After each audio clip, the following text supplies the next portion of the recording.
Noisy Pixel.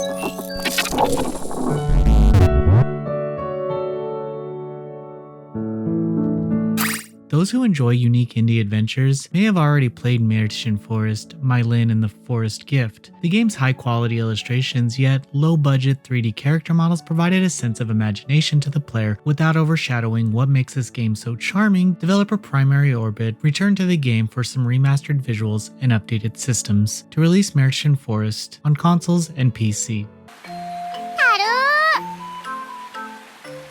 なんだろう、今強制的に言わされたような気がしたよ。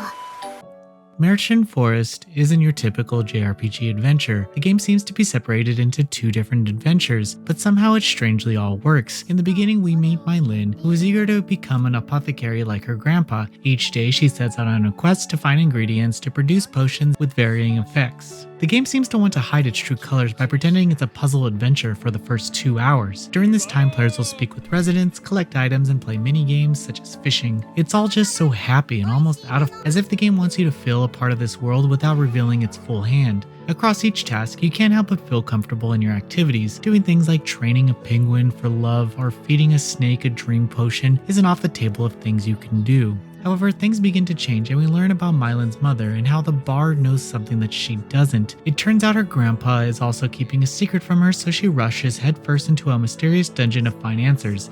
Just when you thought this game couldn't get any stranger, it turns into a turn-based RPG dungeon crawler. Yes, gone away are the days of mindlessly fishing and hanging out with your talking flowers. Now we have to get serious. In the dungeon, you must travel through rooms, collect items, eat food, and explore. The overhead camera viewpoint obscured my vision at some points, but I ended up getting used to it. You can easily make your way quickly through the dungeons, but those who spend time in each room exploring will find new items. In dungeons, Mylin has to keep track of her health and hunger. The hunger goes down over time, but you don't really have to worry about it until you get to the second dungeon. It's also possible to find new equipment and cook to stay alive longer. The game's mechanics want you to take your time and not rush the dungeon crawling portions of the adventure. You'll definitely need to grind a few levels and stock up on items if you want to make it through the final rooms. Enemies in the game are randomly encountered. The designs of the enemies aren't too inspired, but the battle system definitely makes up for that.